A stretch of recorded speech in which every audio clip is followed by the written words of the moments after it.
Hello friends, we all are aware of the riches and prosperity India had before the British approached and wiped out our culture. Even India had the highest share of world's GDP, probably 25% share in world trade.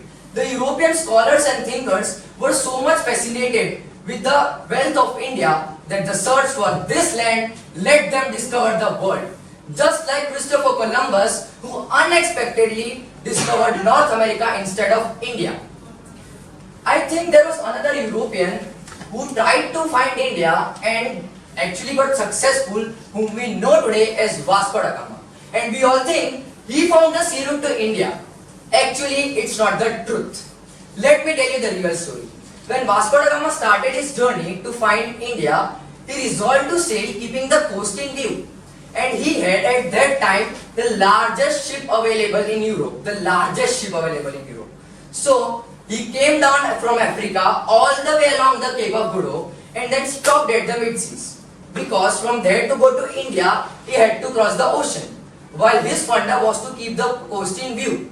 And here, at this point, he met a trader from India who coincidentally was passing the same route. And now comes the real twist. That trader was having trading ships. He was having trading ships 12 times larger than Vasco-Da-Gama's military ships. And remember, Vasco-Da-Gama was having the biggest ship available in Europe.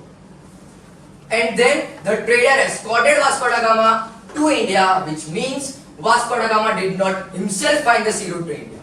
Now, the only question raises here is why these people were having so much interest in finding India. And the only answer to this question is India had everything what the other countries were looking for. You won't believe, though India hardly produced gold and silver, it already had both in abundance. Now let's come a little bit into ancient history. So, if you all don't know, the Vedic literature or the religious text of ancient India is the oldest surviving literature in the world. So, which clearly describes the eminence of Indian astronomers and mathematicians in the field of science and mathematics. And the invention of zero in India truly indicates this. The concept of zero was understood and expressed in India right from the Vedic days. We all know the concept of square root, and we also know that some numbers do not have square roots or they are irrational. But today, I surprisingly want to say that the Vedas have an accurate approximation of the square roots of 2, 3 and other irrational numbers. Again, India was much further in encryption also. Bharati Krishna Tirtha had very cleverly encrypted the value of pi corrected up to 30 decimal places through the Kattapayadi numerical code system, which at one side was just a rhyme dedicated to Lord Krishna, but did describe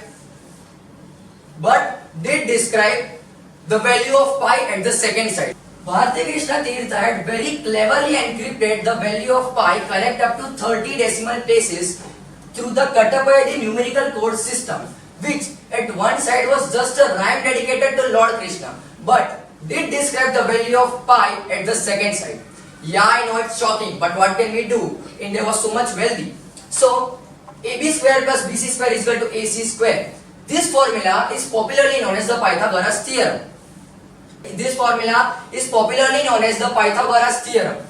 Again, it's just a renewed formula by a Greek whose invention had already been done in India. Pythagoras came to India in the 6th century BCE, learned Indian mathematics and then went back to Greece to establish the first mathematical tradition of Europe. If you want proof, then this formula was already present in the Sulva Sutras in the Vedas in 800 BC, which Pythagoras actually renewed in 540 BC. Now let's come to the eminence of Indians into the field of science. Bhaskara, the great astronomer, actually explained the different time zones by comparing the sunrise times of Ujjaini and Dwarkapuri in India and Egypt and Egypt and Rome and concluded that the sun shows up different times because the earth rotates from the west to the east. Again, the earth rotates from the west to the east. Again, also in the Chandogya Upanishad, it was straightforward described that the sun is the Madhyasthata, or it lies in the center, which is absolutely true. Now everyone open up your ears and listen very carefully, because the next one would definitely keep your mouths open.